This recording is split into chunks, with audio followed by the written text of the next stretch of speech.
Hello, genealogists. It's Craig again with Just Genealogy. And this is the next session in A Stool with Five Legs. Today we are going to deal with the concept of publishing. And this was the best little four-legged stool that I could find for a picture. I just love it. I could probably make a stool that looked like that. Be kind of heavy to carry around though. So what does publishing involve?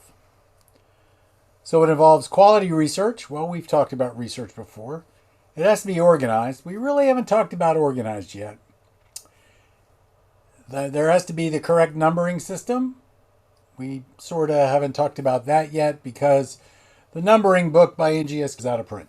And then we have the issue of documentation, citation, people in a place, maps, pictures, illustrations, and the index. So let's start again.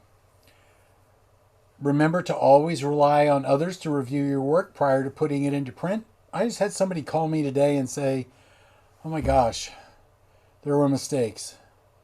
Why didn't I catch them? And we just published their book just last month. So we'll get that fixed. But always have somebody review your work for you. Always have two disinterested parties. That is defined as two people who can tell you when you're full of. That is when you can have two people who can tell you when you're wrong. They help you to make sure that your analysis of evidence can stand scrutiny, because once you publish it, it will have to stand scrutiny. So what tools do we have available that we can use? Well, I like producing a quality family history. I don't sell it. It's by Pat Hatcher. I only don't sell it because it's too hard for me to get. But it is out there, and I highly recommend it. It's near me most times. I also recommend that you do evidence or evidence explained. You can't be a genealogist without using the material that's in evidence or evidence explained. Just trust me on this. You should by now, after how many weeks we've been working together, you should have already purchased these books. Now there is a book this is an old version of the book. Since I don't have a new version of the book in stock, I can't put a new cover up, but the old is as good as the new in the basics of what you need to know about numbering your genealogy. But to distill it all down, and we'll have an entire session on numbering once the book is back in print. But to distill it all down, there are two numbering systems. There's the register system and there's the NGSQ system. There are no others suitable for publication. Repeat that to yourself. Say it out loud. There are no others suitable for publication. There is only the register system and the NGSQ system. They're different. And when we talk about numbering, I'll tell you how they're different and why I like one over the other. But again, it's also going to be a function of who you're authoring for. You may be writing for somebody else. They may want one system over the other. It depends on who your boss is. There used to be a book out there called Indexing Family History, Simple Steps for a Quality Product.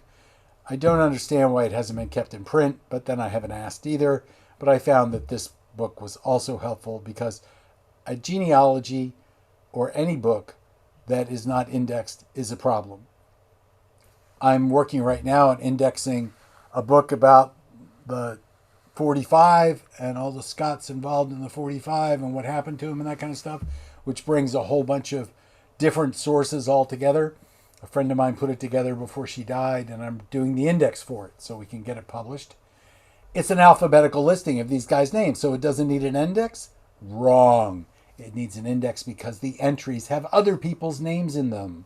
So this is what I'm talking about. So this is an index of an alphabetical list because it's an index of the other people's names in the alphabetical entries. By now, you also should have picked up a copy of Professional Genealogy Preparation, Practice, and Standards. I wrote Chapter 24, Preparing Books for Press. They're the issues that I deal with at a very high level. I'll do a talk on preparing books for press. I'll also do a talk on should I find a publisher or self-publish. I'll do two of those talks at some point in the future.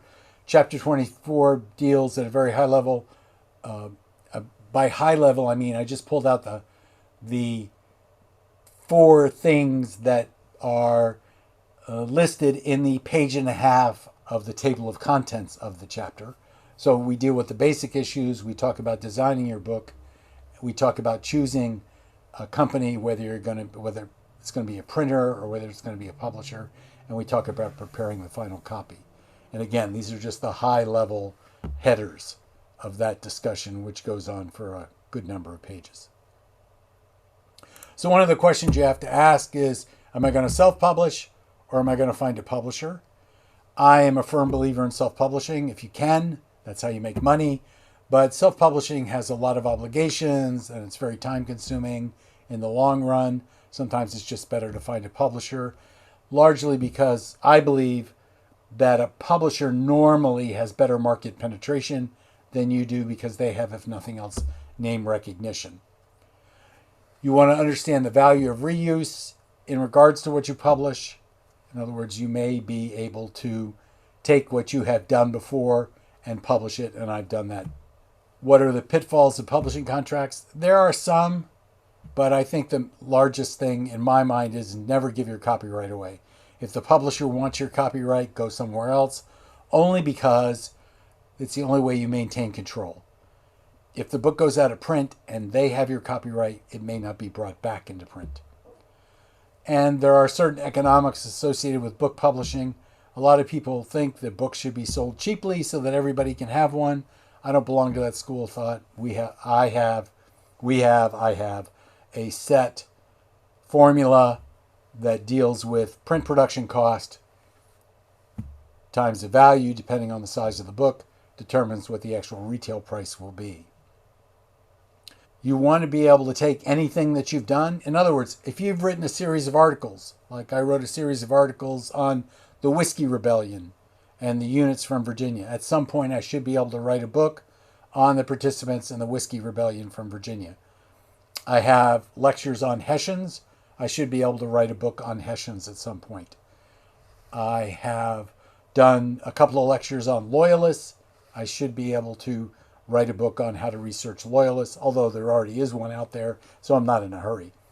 But understand that you want to build on what you have done before in regards to what you publish. And remember what I said, that you never want to give up your copyright. You also want to set it up so you get a royalty. Standard royalty in the marketplace today is 10%. There are some companies that don't provide royalties. There are some companies who provide less than a royalty in that, and there are a couple of situations where you're able to get a larger royalty, but that's generally a function of how badly the publisher really wants to publish the book versus you wanting to have the book published. Personally, I don't operate that way. What are the economics of book publishing? Well, I'll talk about that at some point in the future, but recognize that probably a value of 4 to 5 times the print production cost is probably your best bet for what the retail price of a book should be. Because you want to be sure to be able to sell it to dealers. Nothing's worse than having a dealer come to you and say, I'd like to sell your book. I'd like to improve the sales in your book. And you're saying, well, I can provide you with a 10% discount, because that person will walk away. And they will walk away unless it's probably at least a 40% discount. Unless they really want to carry your book, you might be able to get away with a 30% discount. But the standard for book publishing is 40%. Please don't forget that you have to remember documentation and citation in anything you publish. Remember that an undocumented genealogy is nothing more than fiction. And an over-documented genealogy is boring. You need to learn to strike the balance between the two, and that actually can only come with practice. Basically, where there's controversy, document it. Where there's general public knowledge, skip it. In other words, you don't need to have a footnote for the Civil War. Everybody knows there was a Civil War. What you want to do is tell the story. You want to make sure that it's flesh and not just bones. Nothing's worse than a book full of vital records. And don't ever, under any circumstances, publish a family group sheet. You might publish a descendants chart that is nicely done, but not just to do it. There has to be a reason for there to be the descendants chart.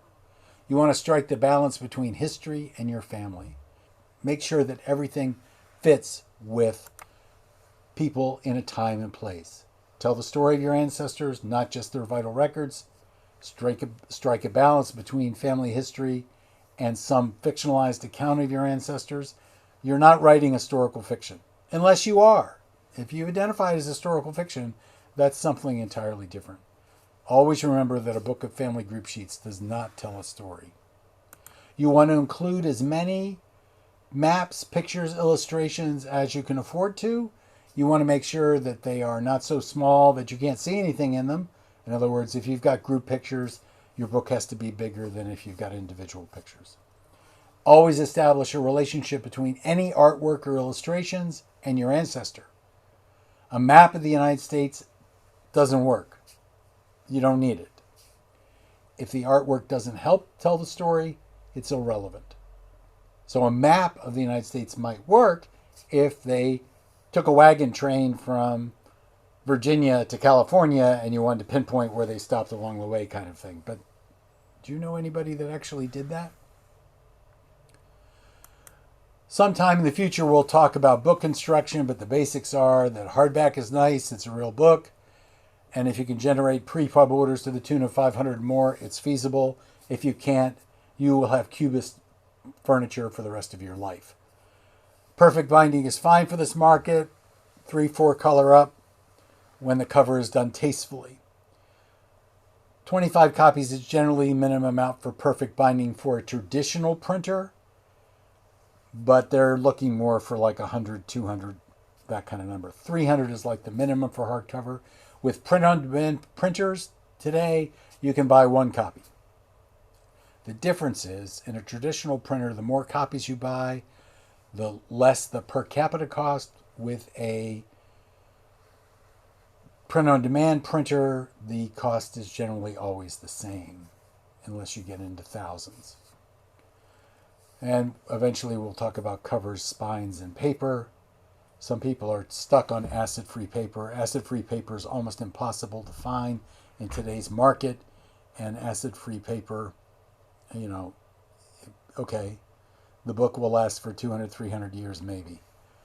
But most books, get another book.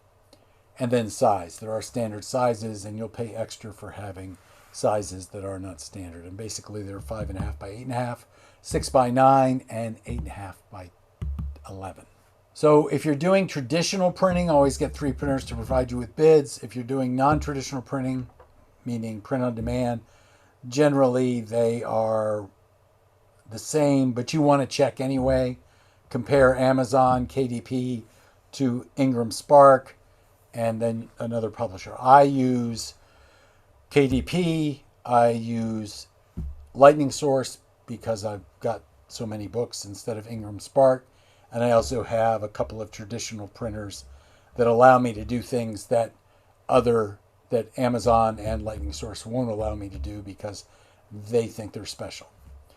Always look at the quality of a printer's bindings, because there are some traditional printers out there that don't understand the concept of glue, and the books will fall apart in time, and it's a real problem.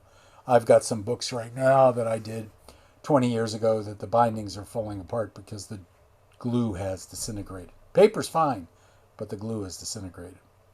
And then, having survived sticker shock, can you afford to print the book? And if you can't afford to print the book, then maybe it's time to go find a publisher. I would recommend that you always have a book that has an international standard book number, because then you can sell it on Amazon very easily. And then finally, think about what are you going to do when it's all over with and you don't want to sell books anymore. There will come a time when you need to think about post-distribution, where somebody else is selling your book for you. You're not worried about it anymore and just collecting a check every 6 months. That's a goal. And now, since you've had so much fun putting this book together, exactly what is your next book going to be? That is a question that I ask authors all the time. Once they finish a book, I want to know what book they're working on. And generally they are, but many times they aren't. I have to cajole them into going the next step and putting another book together. I can remember the story of one author who came to me with a book. I was more than happy to publish that book. Then I said to that person, when it was all said and done and the book was in print and in her hand, I said, "What's your next book?" She said, "Next book?" And I said, "Yes, next book." And then I provided her with advice about what her next book should be. I think she has 7 books now. So, very quickly, this has been Craig at Just Genealogy, converting people doing genealogy into genealogists day by day. Hit that subscribe button, please, if you haven't already. Don't forget to hit the bell for notifications. Another day has gone by, and I will see you tomorrow. Tomorrow is Book Sunday. We also will be having a live stream on the 11th of May. I really need to tell people that on the front end of these talks because so few people get to the end of them. So the next talk is going to be on becoming an educator, which is the 5th leg and final leg of this series. And then we'll get into the more specific pieces of becoming a professional genealogist. Thank you all so very much.